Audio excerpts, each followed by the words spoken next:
Il mirto è un arbusto sempreverde originario della Sardegna, ma è diffuso anche in altre parti del Mediterraneo. La pianta produce piccoli fiori bianchi e bacche rosse che vengono raccolte per produrre il famoso liquore di mirto, una bevanda tradizionale sarda. Il mirto è stato usato per secoli in Sardegna per le sue proprietà medicinali. Il liquore di mirto è un'altra tradizione sarda molto importante. Viene prodotto mescolando le bacche di mirto con alcol e zucchero e lasciando macerare per diverse settimane. Il risultato è un liquore dal colore rosso intenso e dal sapore dolce e speziato. Il mirto è anche molto utilizzato in cucina. Le bacche di mirto possono essere utilizzate per aromatizzare dolci, marmellate e conserve. In Sardegna, il mirto viene anche usato per preparare carni e pesci, per conferire un sapore unico e intenso. Per uso culinario, le foglie essiccate di mirto vengono utilizzate per dare sapore a piatti sia a base di pesce che di carne. Nella tradizione gastronomica sarda, il mirto viene spesso usato come condimento per aromatizzare e insaporire pollame bollito o arrosto, manzo, selvaggina di penna, merli, storni, tordi. Inoltre, non possiamo non menzionare l'utilizzo del mirto nella preparazione del porceddu, un piatto tipico sardo, dove il mirto è uno degli ingredienti principali. Il mirto viene anche utilizzato nella produzione del miele, diffuso sia in Sardegna che in Corsica, marmellata, tè freddo aromatizzato e gelato al gusto di mirto. Oltre alle foglie, anche le bacche di mirto sono molto utilizzate. Oggi vi presento una nuova ricetta, è quella del sale aromatizzato al mirto. Abbiamo raccolto del mirto fresco, l'abbiamo lavato e poi fatto asciugare, abbiamo pesato 1 chilo di sale fino e poi abbiamo fatto essiccare delle foglie con delle bacche di mirto che verranno poi frullate e setacciate al sale. Andiamo a mettere il mirto all'interno del sale e poi iniziamo a schiacciare, soprattutto così, con il pollice, così schiaccia bene il mirto.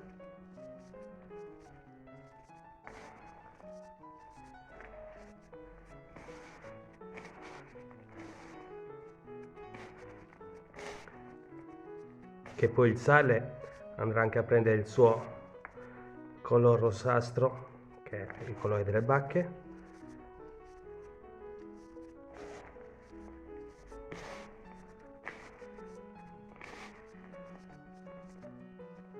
Va fatto essiccare all'aperto, o chi possiede come a me un essiccatore va messo nell'essiccatore un paio di ore. In questo modo andiamo a inumidire il nostro sale.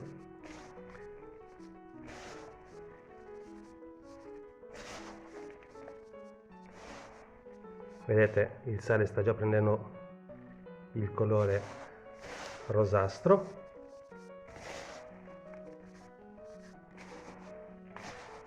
Passeremo tutto al setaccio, così da togliere le bacche che rimangono, i semi.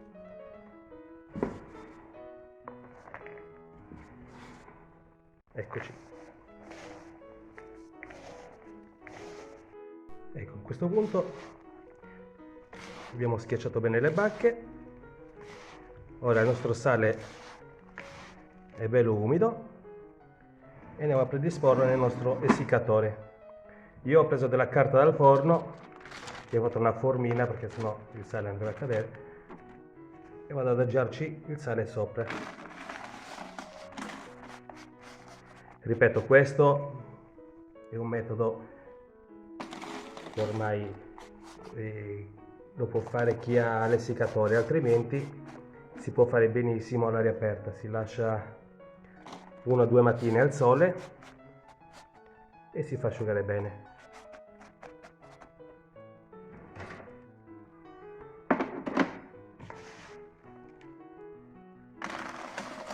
Vedete, il colore del sale è bello viola, ha preso il colore delle bacche, e comunque andremo a lasciarlo dell'essiccatore almeno per 8 ore. L'importante è controllare che il sale non sia ancora umido. Eccoci, a questo punto abbiamo messo il coperchio e acceso il nostro essiccatore. Ora dovrà rimanere qua dentro almeno per 8 ore. Ora andremo a frullare le bacche essiccate insieme alle foglie.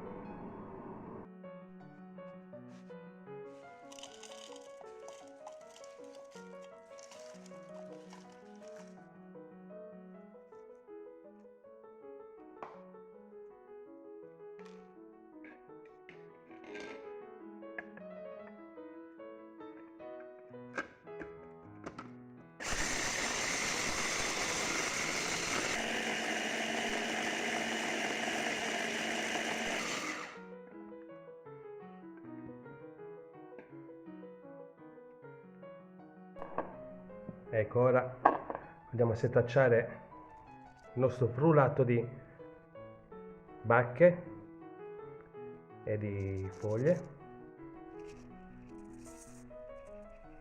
e poi andremo ad aggiungere al sale quando sarà pronto.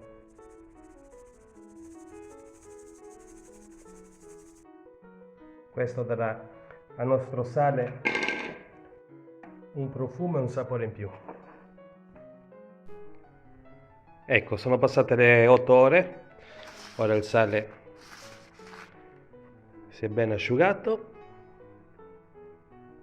Adesso andiamo a recuperarlo e poi a passarlo nel nostro setaccio. Ora andiamo a setacciare il nostro sale.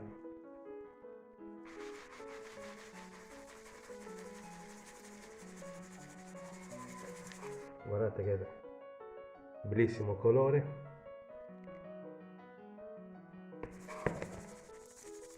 Ci vuole un po' di pazienza, però 10 minuti e abbiamo recuperato tutto il sale.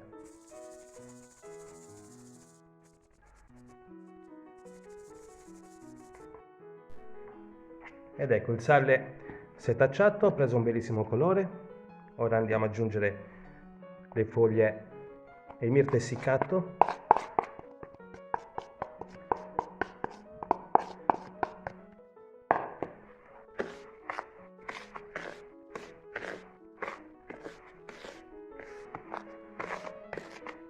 Mi raccomando, conservare sempre il sale, se possibile, nei barattolini col coperchio ermetico e non lasciare mai in zone umide.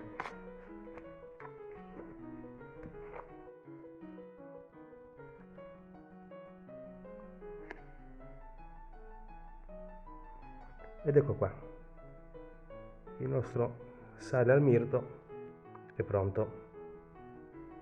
Ma non è finito. Ora vi spiego un piccolo trucchetto perché non si butta mai via niente. Con queste bacche che abbiamo recuperato dal sale, è rimasto del sale, diciamo, attaccato alle bacche, si è indurito. Cosa andiamo a fare? Per non buttare via niente, un piccolo trucchetto per casa. Se avete di questi, diciamo, sacchettini in setta, andiamo a mettere del sale delle bacche dentro, il rimanente,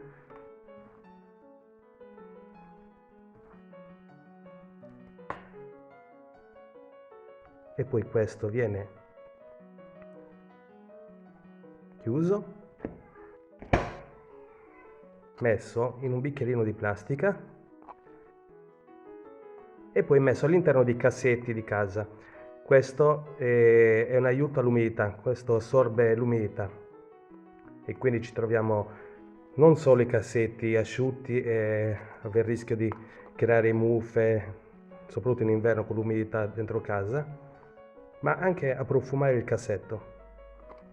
Questa è un'altra idea.